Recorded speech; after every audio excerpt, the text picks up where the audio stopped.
നമസ്കാരം. Raf talks ഫുട്ബോളിലേക്ക് ഏവർക്കും സ്വാഗതം. സൂപ്പർ താരം ക്രിസ്ത്യാനോ റൊണാൾഡോ ഈ പ്രായത്തിലും ഗംഭീര പ്രകടനമാണ് നടത്തിക്കൊണ്ടിരിക്കുന്നത്. നമുക്കറിയാം, അടുത്ത ഫെബ്രുവരി മാസത്തിൽ അദ്ദേഹത്തിന് 40 വയസ്സ് പൂർത്തിയാകും. എന്നാൽ ഈ കലണ്ടർ വർഷത്തിൽ 40 ഗോളുകൾ പൂർത്തിയാക്കാൻ ക്രിസ്ത്യാനോ റൊണാൾഡോക്ക് കഴിഞ്ഞിട്ടുണ്ട്. കഴിഞ്ഞ മത്സരത്തിൽ 2 മികച്ച ഗോളുകൾ അദ്ദേഹം നേടിയിരുന്നു. 30 വയസ്സ് പിന്നിട്ടതിന് ശേഷം 450 ഗോളുകൾ പൂർത്തിയാക്കാൻ ക്രിസ്ത്യാനോ റൊണാൾഡോക്ക് കഴിഞ്ഞിട്ടുണ്ട്. റൊണാൾഡോയുടെ ആ ഒരു ഫിനിഷിംഗ് പാടവം അത് ഫുട്ബോൾ ലോകത്തിന് തന്നെ അത്ഭുതമായ ഒരു കാര്യമാണ്. അതിനെ പ്രശംസിച്ചുകൊണ്ട് രംഗത്ത് വന്നിരിക്കുകയാണ് ഇതിഹാസമായ മൈക്കൽ ഓവൻ. അതായത് ഏത് വിധേനയും റൊണാൾഡോ ഗോൾ നേടും എന്നാണ് അദ്ദേഹം പറഞ്ഞിട്ടുള്ളത്. മൈക്കൽ ഓവൻ്റെ വാക്കുകൾ ഇങ്ങനെയാണ്: നിങ്ങൾ ക്രിസ്ത്യാനോ റൊണാൾഡോയുടെയും അദ്ദേഹത്തിൻ്റെ ഫിനിഷിങ്ങിനെയും വീക്ഷിക്കുകയാണെങ്കിൽ ഒരുപാട് കാര്യങ്ങൾ നിങ്ങൾക്ക് കാണാൻ കഴിയും.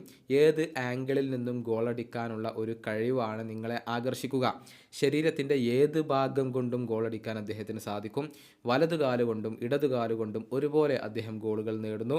കൂടാതെ വായുവിലും അവൻ ശക്തനാണ്. പന്ത് വായുവിലൂടെ നിങ്ങളെ കടന്നു പോകുമ്പോൾ ആ ഒരു ചാൻസ് അവിടെ അവസാനിച്ചുവെന്ന് നിങ്ങൾ കരുതും. പക്ഷേ അപ്പോഴായിരിക്കും ക്രിസ്ത്യാനോ റൊണാൾഡോയുടെ ഒരു ബൈസിക്കിൾ കിക്ക് വരിക. ഇതാണ് മൈക്കൽ ഓവൻ ഇപ്പോൾ പറഞ്ഞിട്ടുള്ളത്. ഈ സൗദി അറേബ്യൻ ലീഗിൽ 7 ഗോളുകളും 2 അസിസ്റ്റുകളും പൂർത്തിയാക്കാൻ ഇപ്പോൾ അദ്ദേഹത്തിന് കഴിഞ്ഞിട്ടുണ്ട്. ഈ കലണ്ടർ വർഷത്തിൽ 40 ഗോളുകളാണ് അദ്ദേഹം നേടിയിട്ടുള്ളത്. അതായത് തൻ്റെ കരിയറിൽ ആകെ 13 തവണ ഈ നേട്ടം കരസ്ഥമാക്കാൻ അദ്ദേഹത്തിന് കഴിഞ്ഞിട്ടുണ്ട്. ഇനിയിപ്പോൾ അടുത്ത മത്സരത്തിൽ അൽ നസർ ദമാക്ക് FCയെയാണ് നേരിടുക. ഈ വീഡിയോയുടെ അവസാനിപ്പിക്കുന്നു. ഫുട്ബോൾ ലോകത്തെ കൂടുതൽ വിശേഷങ്ങളുമായി റാഫ് ടോക്സ് കൊണ്ടുവെത്താം.